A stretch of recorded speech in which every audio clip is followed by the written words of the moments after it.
Hello, my name is Ciylaia Dew, and this is my English 101 final project. The first thing that I'm going to discuss is what did I do?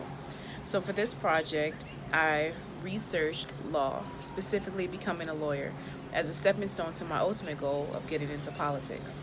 So to do this, I use quite a few resources, all of them which should be familiar to you.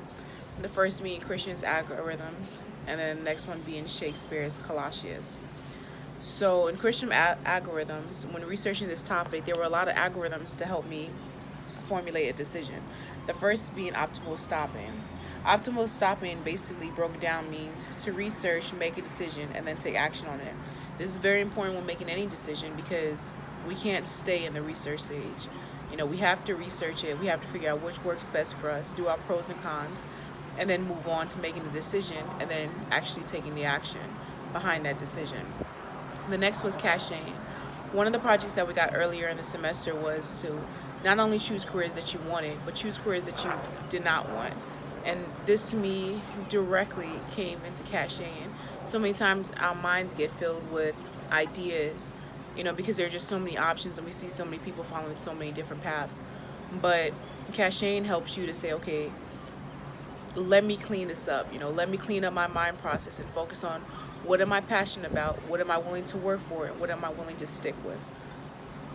And finally, the last topic would be scheduling. And scheduling is making that time to do those important things. For example, researching. Christian algorithms use when you're looking for an apartment. But for me, obviously, I use the different types of law. Throughout this paper, I researched pretty much 3 types of law. The first being corporate law, because it provided stability for my family as well as good income. The second being personal injury and civil rights law. And finally being criminal law. So scheduling gave me that time to sit down with actual lawyers. One lawyer who's a corporate lawyer, another lawyer who did personal injury and civil justice, and finally just taking my own experiences from my time as a police officer and the work I did with district attorneys and the work I did with judges, formulating my opinion on criminal law. And then we move on to Shakespeare's Coriolius. Now, in Shakespeare's Coriolius, there were 3 different types of views for him. One, how the crowd viewed him. As I read that story, the crowd to me reminded me of children. They're very fickle. Their minds change depending on who spoke to them last. The next view I had was that of the Senate, which should have been his mates, which should have been his peers. But instead, they looked at him as a threat. He lacked humility. And he wasn't following the social norm that they were used to. And the final was my view of him. Before you start reading the book, it gave you the list of the characters and who they were and their types of personalities and the role that they played in the story. And even there, they put him as prideful. But to me, maybe it's because of my own military background or the fact that my husband's still in the military, I didn't see that as much.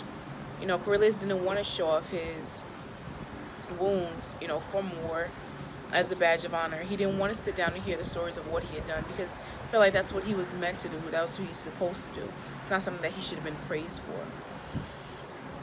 for. So now, why do I care and why should others care? Well, for one, you should care if you see my red and blue lights in your rearview mirror. But more than that, every decision we make has microcosm and macrocosm effects. They all make ripples in the water. I told you that my ultimate goal is to become a politician. So who I am and the steps that I take to reach that goal is very important, as it is with the politicians that we see today.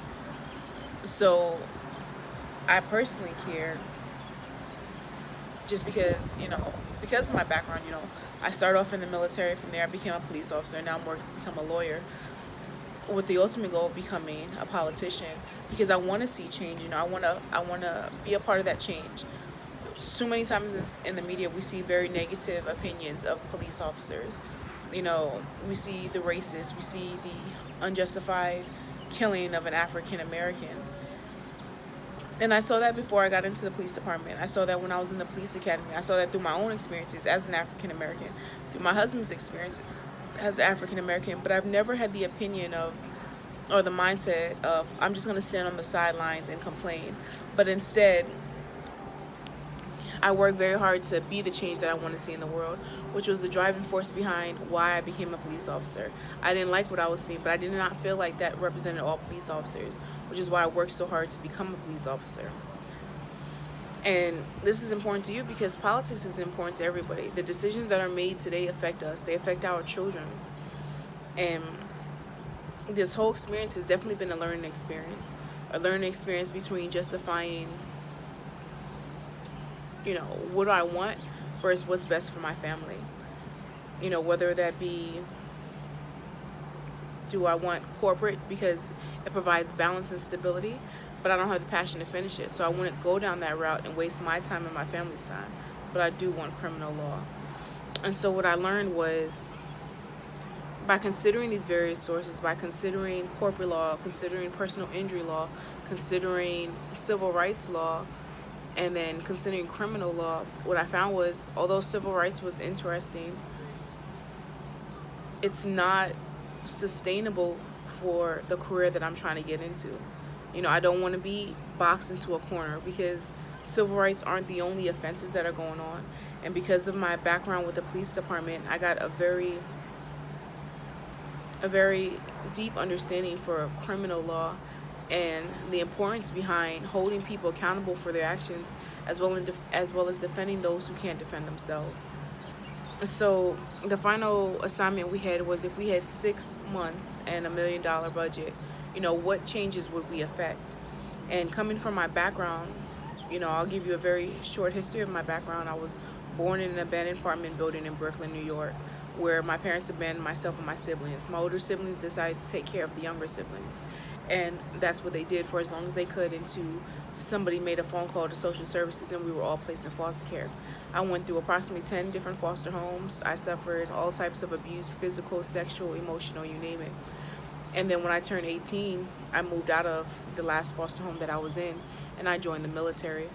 One of the things I had always been told was, without me, you wouldn't have a pot to piss in or a window to throw it out of. And I decided that I was going to make something of myself, and I wasn't going to rely on anybody else to do it for me, which is why I joined the military. It gave me stability. It gave me a career. And I knew, even as a young child, that my ultimate goal was always to become a politician. And I wanted to have that military background. I wanted to have that overseas, to say that I had done something, that I had gone somewhere, that I had seen things from a different perspective, to make me a more well-rounded. I had already seen poverty. I had already seen a failed foster care system. Now I want to see the military. I want to see the world. I want to see things from a domestic and foreign policies up close, on the front line in the Marine Corps, first to fight. And then from there, I went on to become a police officer. So if I had 6 months and $1 million, this might surprise you, but I would handle and take care of the homeless problem here in Los Angeles. The reason being was because I started off homeless, whereas most start off with a house. That wasn't my case. But I still believe that homelessness is a mindset, a choice that we make to be homeless or to do something about it. What I would do is I would get in contact with the sanitation department, the police department, and I would start by clearing out the tent cities, whether it be in Skid Row, down Vermont, everywhere that they are. I would start by cleaning them up and cleaning them out. And then from there, I would replace them with resource buildings. And not just come and leave, but no, I'm going to give you a place to stay in this building. You have to have a job. You have to maintain your job. You have to show up there every day. You have to show up there clean, showered, no drugs in your system. And we would provide resources. We would have paid psychiatrists to help them mentally, and social workers to help them get back on their feet and get jobs outside of just our resource center. I believe that, you teach a man to fish. You give a man a fish, he eats for a day. You teach him to fish, he eats for a lifetime. And so that's what we would be doing. We would be helping them mentally, giving them the mental aid that they need, because a lot of them have a lot of mental issues, whether it be because of drugs or just poor life decisions, or just because they were born, mentally incapable. And then after I dealt with the mental issues, then we would deal with the physical issues, giving them shelter, giving them food, giving them a job, giving them responsibility, giving them a place to sleep, a safe place.